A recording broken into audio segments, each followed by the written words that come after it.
Voy a presentar a la siguiente oradora. Es cordobesa, es licenciada en física por la Universidad Nacional de Córdoba. Hizo su doctorado en la Universidad de Syracuse, en Estados Unidos, en 1995. Trabajó en el MIT, trabajó en la Universidad Estatal de Pensilvania y actualmente es profesora de física y astronomía en la Universidad Estatal de Luisiana. También forma parte del equipo LIGO en la búsqueda de ondas gravitacionales. Gracias a sus aportes y sus contribuciones recibió numerosos reconocimientos por instituciones como por ejemplo la Academia Nacional de Ciencias de Estados Unidos, la Academia Nacional de Ciencias Físicas Exactas y Naturales de Argentina, de la Cámara de Senadores de la Nación Argentina y del Gobierno Provincial de Córdoba. Es para mí un honor tremendo presentar a la siguiente oradora con ustedes, Gabriela González. Gabriela, ¿cómo estás? Hola, ¿qué tal? Siempre estoy un poco nerviosa antes de dar una charla, aún después de muchas charlas. Estoy con calor Ay, también, acá en Luisiana hace mucho calor. a mí me han dicho que si un día no tenés nervios antes de dar una charla, no la des. Eh, pero bueno, preguntarte cómo estás pasando la cuarentena, cómo están las cosas allá en Luisiana, en Estados Unidos. No muy bien, lamentablemente ha empezado a rebrotar de nuevo. En realidad el estado de Luisiana ha tenido varias miles de muertes. Es uno de los estados en que más muertes y más mortalidad ha habido, así que muy, muy preocupada. Estamos viendo, estas son las vacaciones de verano, así que se están viendo cómo va a organizar la universidad las clases cuando empiecen en agosto. Estamos todos muy, muy preocupados.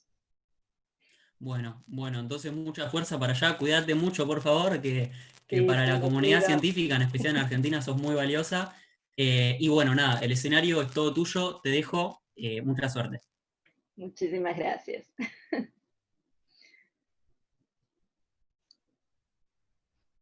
A ver si puedo. Estoy compartiendo pantalla. Muy bien. Bueno, les quiero contar, esta es una charla un poco distinta de las que doy en general. Pueden encontrar algunas de esas charlas en, en videos. Pero quería contarles un poco acerca de mi carrera también, para que vean, mi idea es educarlos en que la carrera de científico no es tan distinta de la carrera de otros, y se hace en familia, se hace con amigos, se hace con colegas, y bueno, les quiero contar además de los descubrimientos de agujeros negros, por supuesto, porque no puedo hablar sin mencionar agujeros negros y estrellas de neutrones. Les voy a dar las últimas noticias que tenemos. Ahora sí me anda.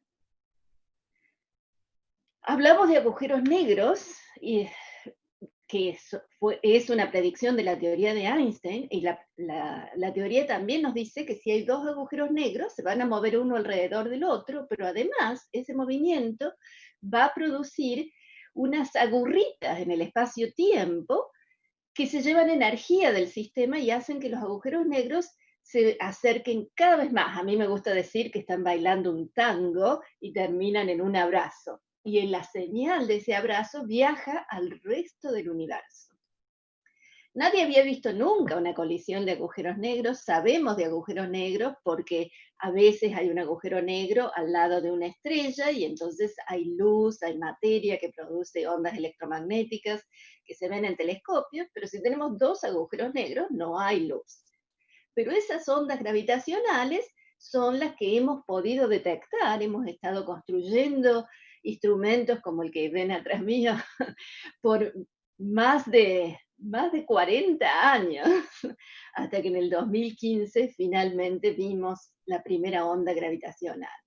¿Y qué es una onda gravitacional? Bueno, aquí muestro lo que uno piensa cuando piensa en una onda. Es una ondita producida por estos dos agujeros negros. A medida que se van acercando, la onda, la frecuencia de la onda aumenta, la amplitud de la onda aumenta, y una vez que los agujeros negros se abrazan y terminan en un solo agujero negro, hay un máximo de amplitud y decae. El agujero negro vibra un poquito, pero ya después sigue girando, pero no produce ondas gravitacionales.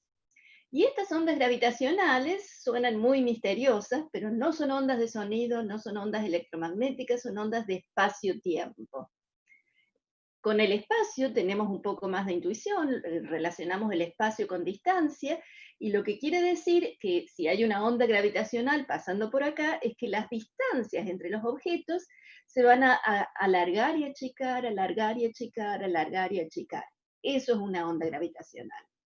El problema es que son chiquitísimas, son infinitesimales. Eso también dice la teoría de Einstein. Así que mucha gente pensaba que en realidad nunca se iban a medir. Pero en los 70, es decir, hace 50 años, científicos en MIT y en Caltech pensaron que se podían usar interferómetros. Interferómetros es simplemente un láser que se divide en dos, viaja hasta rebotar en espejos y vuelven esos dos haces de luz y salen del interferómetro dos haces de luz, uno que viajó en este brazo y otro que viajó en este otro brazo. Y si esas dos distancias son iguales, las ondas que salen se cancelan. Y si uno pone una fotocélula, no se ve nada. Pero si esas distancias están cambiando, por ejemplo, porque una onda gravitacional las está cambiando, entonces las ondas no se cancelan exactamente y hay algo de luz. Entonces, simplemente midiendo la luz en la fotocélula, viendo si hay más luz, más luz, menos luz, podemos decir si hay una onda gravitacional. El problema es, como les decía, que estas ondas son chiquitísimas, se miden en fracciones, porque si la distancia es más larga, cambia más. Es decir, uno podría decir una onda gravitacional tiene una amplitud de 1%, y eso querría decir que las distancias cambian en 1%. Esta onda, la primera onda que descubrimos, que es todavía la más grande que hemos descubierto, cambió las distancias no por 1%, no por 1 por millón, no por 1 por trillón, sino por una parte en 10 a la 21. Es dificilísimo de imaginar, así que les cuento del aparato en sí. Estos son los instrumentos, se construyeron en Estados Unidos en los 90, 20 años después de que se generaron los conceptos, dos interferómetros de 4 kilómetros de largo, uno en el medio del desierto, en el estado de Washington, y otro en medio de un bosque forestal en Luisiana. Yo vivo cerca de ahí, por eso vivo en Luisiana, y es lo que tengo de pantalla. Estos detectores tienen 4 kilómetros de largo. Aquí fueron financiados por la Agencia Científica de Estados Unidos. Esta es la directora visitando LIGO en Luisiana antes de que hiciéramos ninguna detección. Esta es la sala de controles. Con 4 kilómetros de largo, el cambio de distancia que medimos es 4 kilómetros por 10 a la menos 21, y eso es 4 por 10 a la menos 18 metros. Esos son 4 milésimas de protón. Eso es lo que medimos en estos detectores. Parece increíble, pero esta es la prueba. Esa primera onda, esta es la señal en la fotocélula, medida como fracción, y acá ven 10 a la menos 21, y esto es lo que vemos. En general vemos ruido, hay ruido, siempre hay algo de ruido, y la señal azul es la que vimos en Luisiana. Aquí era ruido, pero acá se veía una ondita que empezó a aumentar de frecuencia y amplitud y después decayó. Lo impresionante es que a 3.000 kilómetros de distancia, en Hanford, en el detector de Washington, se veía lo mismo, pero con 7 milisegundos de demora. Eso es porque las ondas gravitacionales viajan a la velocidad de la luz, así que si viajan directo de un detector a otro, tardan 10 milisegundos, pero si vienen de cualquier otra dirección, tardan menos, tienen una demora de menos de 10 milisegundos. Llegó primero a Luisiana y después, 7 milisegundos más tarde, a Hanford. Esto pasó el 14 de septiembre del 2015. Pero estos detectores empezaron a construir, el primer láser que anduvo en estos detectores fue en el 2000. Es decir, nos tomó 15 años tener la sensibilidad que alcanzaba para esto. Nos tomó unos meses también confirmar la señal, unos meses en los que pasamos todos unos nervios tremendos pensando, hoy a lo mejor no es cierto, a lo mejor descubrimos que es un ruido. Pero el 11 de febrero del 2016, en una conferencia de prensa en Estados Unidos, en simultáneo con una conferencia de prensa en Europa, estábamos algunos de los científicos, la directora también de la agencia científica, diciendo, por fin lo hicimos, descubrimos ondas gravitacionales. Y yo tuve el honor de estar allí representando a la colaboración científica del LIGO, que es la colaboración que ha estado trabajando y sigue trabajando en eso. No era la única que estaba allí, éramos varios. David Brightsey es el director ejecutivo del proyecto, es el que maneja el dinero de la agencia para operar los detectores. Ray Wise de MIT y Kip Thorne de Caltech. Esos fueron los dos científicos que desde los 70 han estado trabajando en esto y ganaron, después de este descubrimiento, fueron dos de los tres ganadores del premio Nobel en el 2017. Lo maravilloso, una de las cosas maravillosas de este anuncio fue que ese día, y esto fue casualidad, no lo organizamos así, pero ese día se había declarado por las Naciones Unidas como el Día Internacional de la Mujer y la Niña en la Ciencia, que se celebra todos los 11 de febrero. Pero ese 11 de febrero del 2016 fue la primera vez que se festejó de casualidad, y allí estábamos. Miren, hay pocas mujeres en física sobre todo, somos en realidad apenas 30% en Argentina, que es uno de los países que mejor rankeado está en eso, pero en Estados Unidos apenas 20%, y aquí estábamos dos mujeres entre 5 científicos, lo más cerca que se puede llegar a la mitad. Este descubrimiento lo publicamos después de haber sido revisado por otros colegas. Se publicó en una revista científica, y deducimos de esta forma de onda, pudimos deducir de la frecuencia y de la amplitud que estos habían sido dos agujeros negros, cada uno de alrededor de 30 veces la masa del Sol, que habían estado a 1.000 millones de años luz de distancia. Increíble, increíble. Pero todo eso es lo que pudimos deducir. Este artículo fue firmado por más de 1.000 personas, 1.004 éramos los autores de este, y éramos de científicos de dos colaboraciones, de la colaboración LIGO y la colaboración Virgo, que les voy a explicar, les voy a contar un poco más después.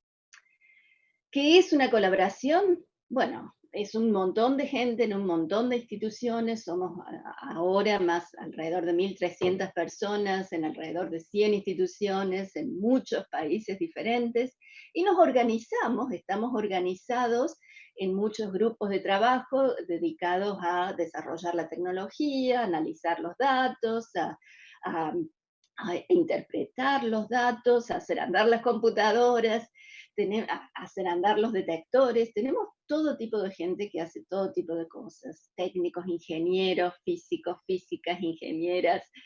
Es un equipo maravilloso. A mí me gusta trabajar con gente, así que esta es una de las cosas que más me gustan.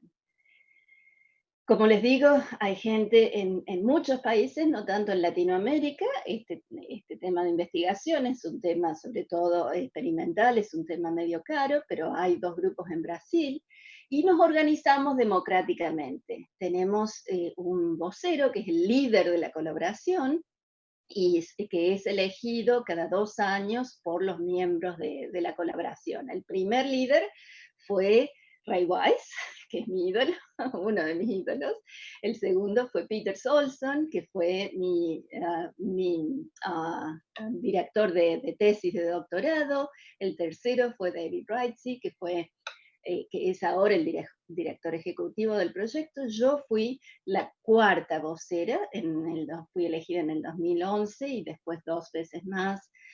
Terminé mi mandato en el 2017 y ya teníamos que ser dos para hacer esto. Marco Cavaglio de la Universidad de Mississippi me ayudaba.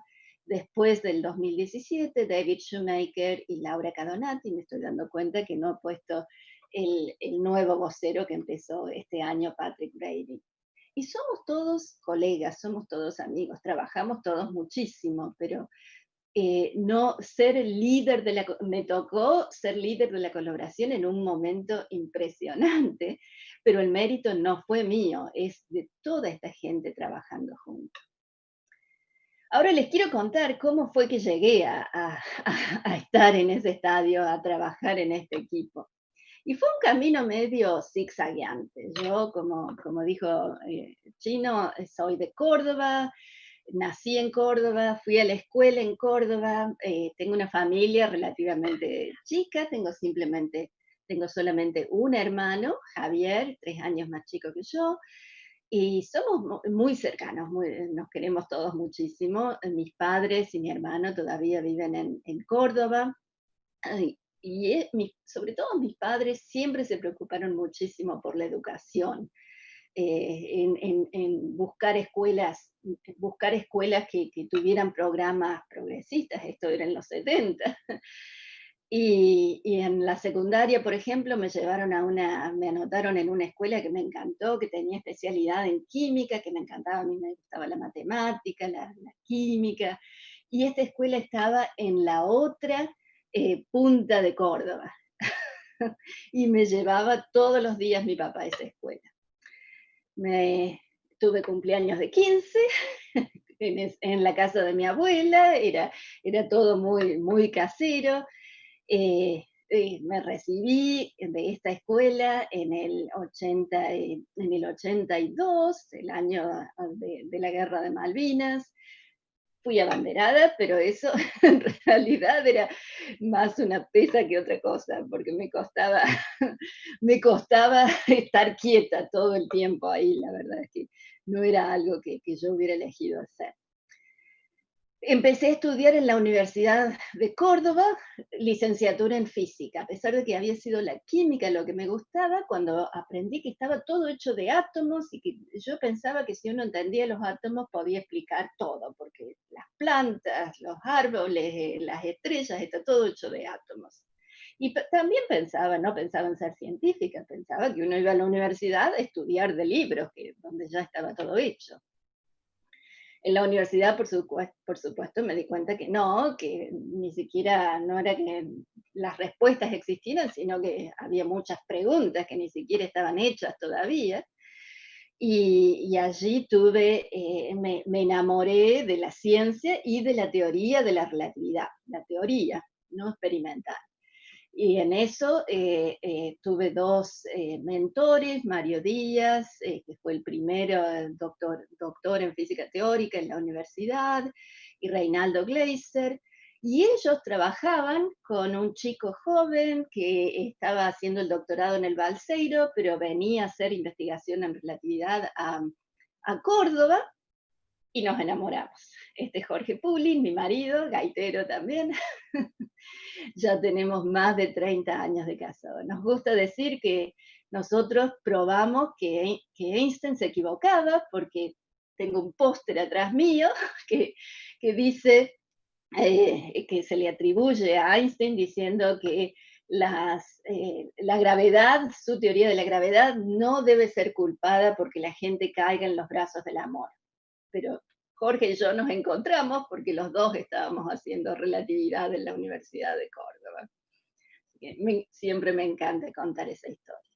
Pero me recibí yo de licenciada, él terminó su doctorado y tuvo una beca de postdoctorado en Syracuse, en la Universidad de Syracuse.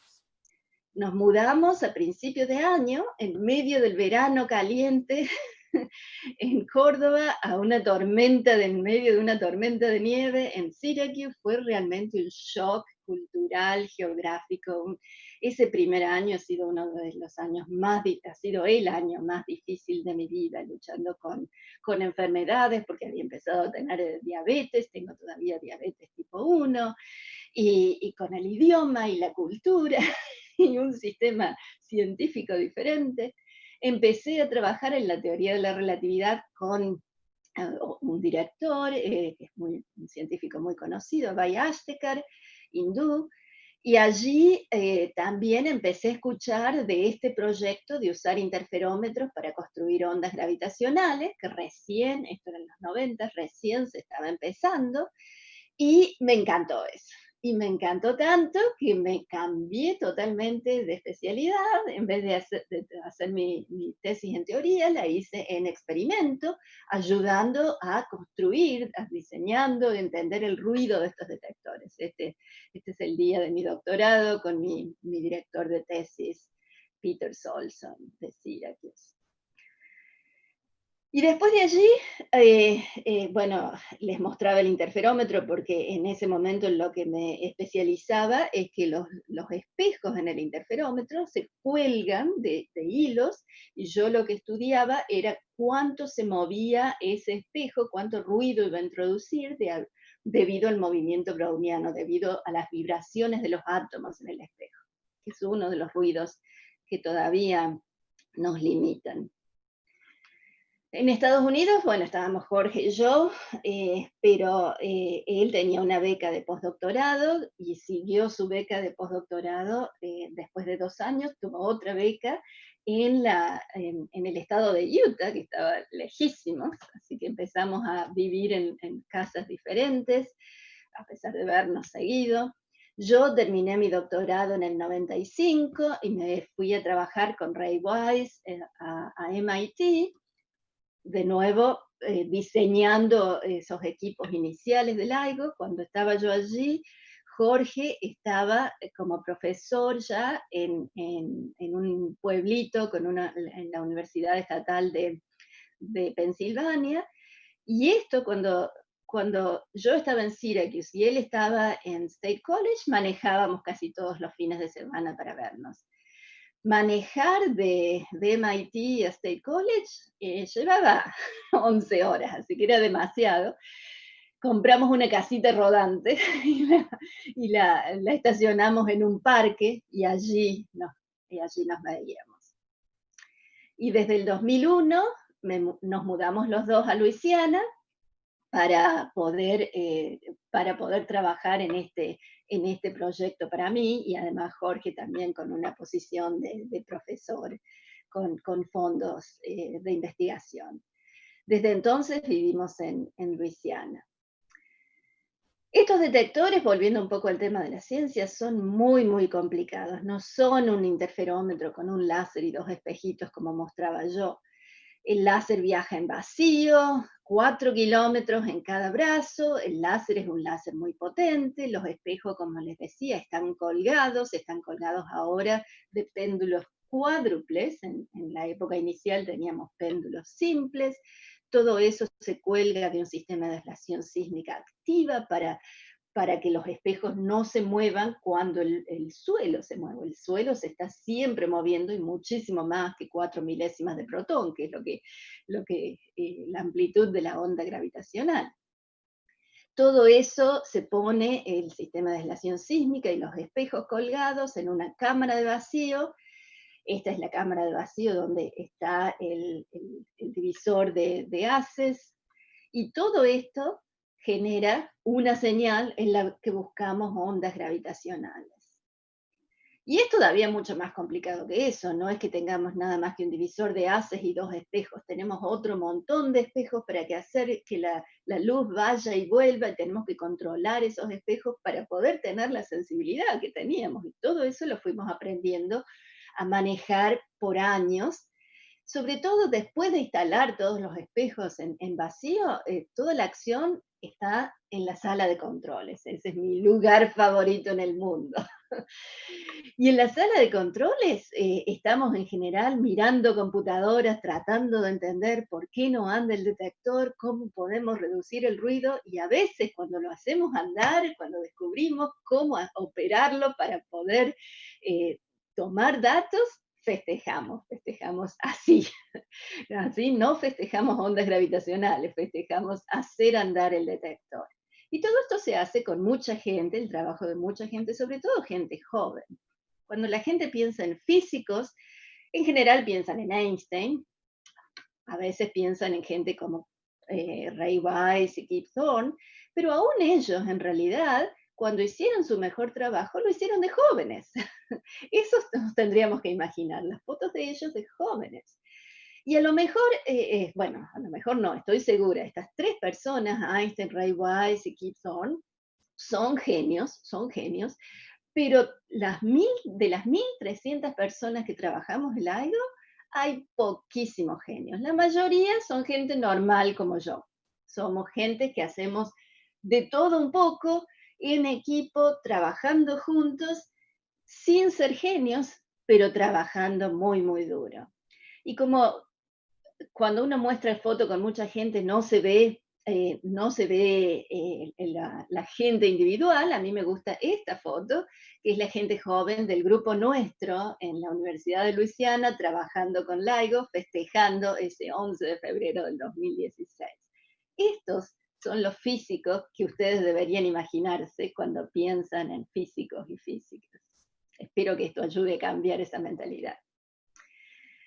Es una galería de mis estudiantes y mis postdoctorados. En realidad hacemos, como digo, todo en equipo, como para que vean la cantidad de gente distinta que hay, de distintos países, de México, de India, de Japón, de Inglaterra. Pero además, en paralelo a la ciencia, que también la hacemos con sonrisas, hay mucho viaje, que es algo que disfrutaba. La verdad es que ahora que no estoy viajando, al principio estaba contenta, ahora no tanto. He conocido a gente famosa, pero también en la vida de familia es muy importante, y eso ha sido el apoyo que me ha sostenido siempre. Este es en las bodas de oro de mis padres. Estos son mis tres sobrinos, ya son más grandes que ellos. Tengo hobbies, a mí me encanta tejer, ese pullover lo tejí yo, me encanta manejar mi auto convertible, a veces demasiado rápido, he tenido varias multas, pero es una vida normal. Así somos los físicos, normales. Bueno, volviendo a la ciencia, les dije que les quería contar las últimas novedades. Después de esa primera detección ha habido muchas otras. Les había dicho que había otra colaboración llamada colaboración de virus. Es una colaboración europea que opera un detector como los de LIGO, pero en Italia, en una zona preciosa cerca de la ciudad de Pisa, que tiene 3 kilómetros de largo, pero es muy parecido. Y queríamos tomar datos con 3 detectores, por eso las 2 colaboraciones empezamos a trabajar juntas, porque para saber de dónde vienen las ondas y para poder decirle a astrónomos que apunten telescopios a esos lugares, hace falta triangular. Y para triangular hacen falta 3 detectores. Con 2 detectores podemos localizar muy, muy poco.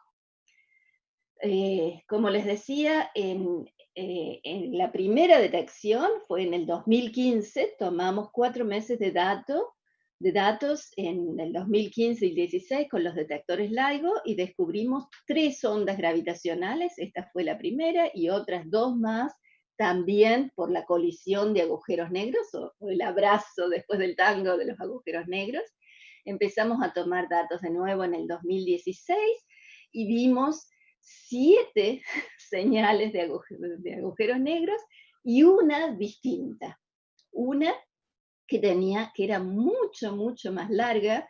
Estas son fracciones de segundo, estas eran decenas de segundos, lo cual nos indicaba que los objetos eran mucho, mucho más chicos, de alrededor de la masa del Sol cada uno. Y eso deducimos que debían ser estrellas de neutrones. Y lo excitante de estrellas de neutrones es que, como les decía antes, los agujeros negros cuando chocan no producen luz, no producen ondas electromagnéticas. Pero la colisión de estrellas de neutrones sí debería producir ondas electromagnéticas que se podría ver con telescopios. Pero para eso necesitábamos localizar de dónde venía. Y eso no era tan fácil con dos detectores. Con dos detectores la mejor localización que podemos hacer son estas fracciones de anillos en el cielo que llamamos bananas, que se parecen a bananas. Pero eso no es para nada una buena localización. Pero cuando empezamos a tomar datos con Virgo, pudimos localizar señales mucho, mucho mejor. Y esta señal fue esa señal de la colisión de estrellas de neutrones. Me apuro ya, queda poquito. Y estas estrellas de neutrones, como les decía, pasaron fuegos artificiales. Incluso tenemos una película con lo que nos imaginamos que pasó, dos ondas, dos estrellas de neutrones, produciendo ondas gravitacionales, abrazándose, generando rayos gamma, que fueron en Saturno, generando luz, que cayó primero en roja, y generando rayos X y ondas de radio que se dieron como por un año después del evento que se descubrió. Es decir, hemos hecho un montón de astronomía, se ha hecho un montón de astronomía con, con este descubrimiento. Fue impresionante, ese fue en el 2017. Este es un gráfico de todos los que hemos, en el 2019, en abril del 2019, empezamos a tomar datos de nuevo, íbamos a tomar datos hasta final de abril de este año, del 2020, pero en marzo tuvimos que parar por la crisis del coronavirus, pero hemos descubierto ya muchas colisiones de agujeros negros, dos colisiones de estrellas de neutrones y una colisión de un agujero negro y otro objeto que no sabemos si es agujero negro o o estrellas de neutrones, porque es demasiado grande para ser estrellas de neutrones y demasiado chico para ser agujero negro. Así que, de nuevo, generando preguntas. Hemos confirmado algunas otras detecciones, esta que les decía, además de aquella de estrellas de neutrones, otra colisión de estrellas de neutrones, pero sin fuegos artificiales esta vez, dos agujeros negros muy distintos en masa. Este es el objeto misterioso que les decía. Es decir, todavía estamos analizando los datos, eso es algo que podemos hacer en cuarentena, pero es impresionante la ciencia que podemos empezar a hacer con estos detectores que llevó tantos años y tanta gente construir.